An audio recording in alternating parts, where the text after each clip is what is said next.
I haven't been making a decklist video for some time, but this is something I need to share with you.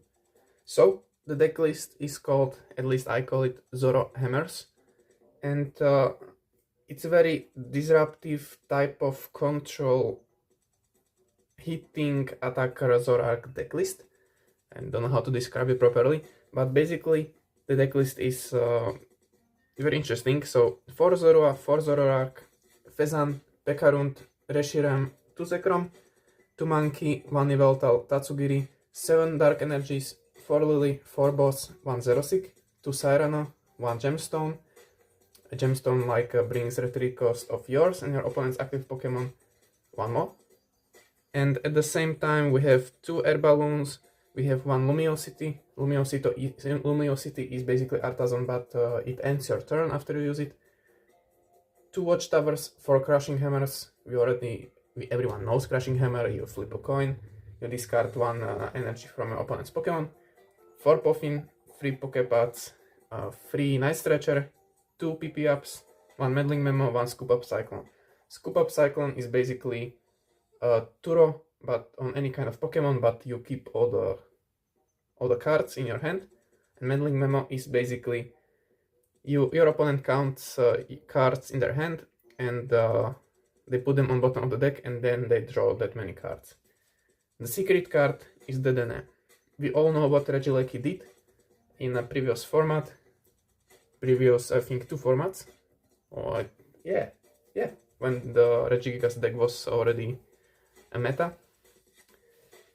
This Dedenne has electromagnetic sonar attack that put a trainer card from a discard pile into your hand. Basically, we can either abuse Zerosic if you play against Alakazam, like I think 2 good Zerosic or even 1 good Zerosic can win you a game. They will have no way to one-shot your Zoroark. We can abuse Crushing Hammer in combination with Gemstone, because there is not enough disruption in the meta. We can boss some unwanted support Pokemon in the front. We can put Gemstone, so the retreat cost, which is usually 1, it will be 2. Now we can spam Crushing Hammers if we need to, or we can just wait and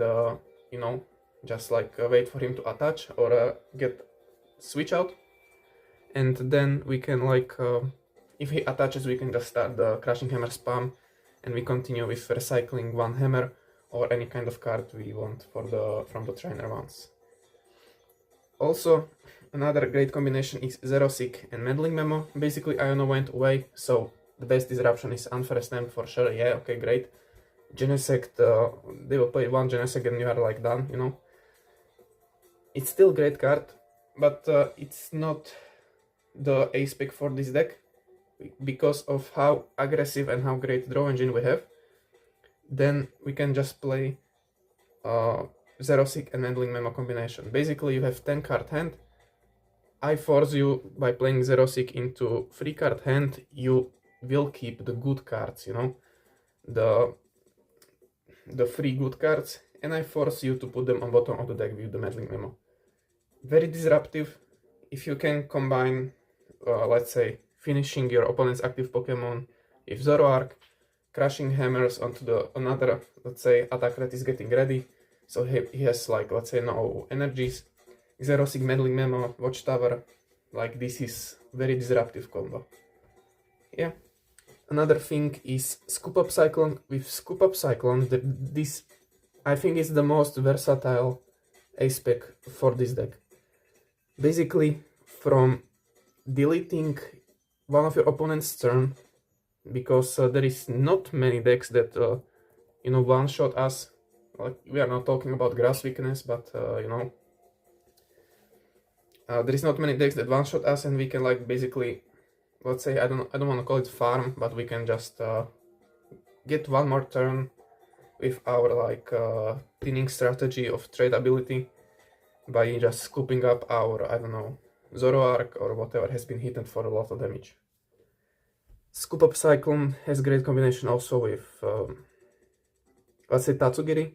I had instance on on Leak, that I was bricking, I had only Yveltal and Tatsugiri. I was going first and going second. I didn't have nothing in the hand, and I started Tatsu in the active, you know, basic thing. I needed to get some supporter. I got nothing. Then I just like scoop him up because I already had Yveltal on the bench. Then I retreated Yveltal back into Tatsu, and I found Lily. I played Lily. I don't know, I got Body Buffin or maybe just one Zoroark, but I got back into the game, you know. This is something you can do with the scoop up cyclone. We have 2 Monkey Dories, so basically we can play through the Yveltal, Pekar and Retreat Lock ability, Retreat Lock strategy, and we can set up our attack or knockouts with for the Zoroark, or you can even win this way. Because sometimes we force our opponent through the annoying Dead and Gemstone Crushing Hammer strategy. They will need to, get some switch out, because staying under that will get rid of a lot of their resources.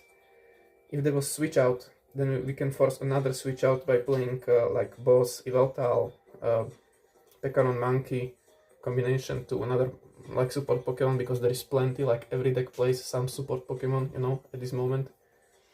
And another thing what we can do is, I don't know, with Scoop Up Cyclone you can, for example, play 3 monkeys at one turn. You know, we have already 2 active, we use 2 Adrena Brains, and we can, for example, Scoop Up Cyclone 1 monkey, and we can put 9 damage counters on the opponent's board through the monkeys on one turn. So basically, our biggest, let's say, if you are not counting Reshiram, our biggest attack what we can do is 340 damage because of Zekrom plus 3 monkeys. 2 monkeys plus the Scoop Up Cycle, you know. What I will add to the deck, first, what I changed from the initial deck list was, the deck list was, Riccardo Ceccolini and Liam Halliburton. Big shout out to them. And they've played Moltres from, I think, Phantasma Flames, the one that is basically made for Tilmask Ogerpon. I'm trying to play it differently, and so basically they played Moltres, 2 Fire Energy, 1 Morg, 0 Seek, and 1 less Pokepad. I think they played also without Reshiram and without Pekarunt. And they just played it like that. I went back to Retreat Lock options because no Turo, no Penny, no one's playing Scoop Up Cyclone. We can basically force games into, you know, some kind of control games. And control strategy gives us something that usual decks don't have. We can really use time in best of 3 in our favor. Let's say we won the first game, we already know 58 cards of our opponent's deck list. We know that, okay, in this 15 I don't know, minutes, I somehow am, let's say, not able to put together a great attack, great board. Then I can just go into Retreat Lock ability, Retreat Lock strategy, and then I can force them to really go through their whole deck list to find this 1 switch or 2 switch options they have. And this brings us much more time to, let's say, win or not finish the second game even, you know. And often, you know, they will switch out from the Dead and a Gemstone Crushing Hammer combination, then just Retreat Lock for the game, and either they scoop or they lose time and we win, you know. Another great thing is Watchtower in here. Basically we shut off Meowth, Ursaluna, Noctowl, Dudunsparce. It's needed. And if you want to add something here, I would think about Tool Scraper because of the how much Heroescape is going into this meta. And that's, I think, it. Yeah. So big shout out to people who made it. I will bring, I will give a deck list, I will give a link to where I found the deck list, and check it out. Okay, thank you for watching, and I hope I will give more deck lists in near future. I have some ideas ready to share. And if you like this kind of, let's say, content, like just, you know, like share, subscribe, or whatever, it helps, brings a little joy to my life. So the goal for this year is just 500 subscribers, so I think we can hit that if I give the effort for you. And that's it for today, and see you soon.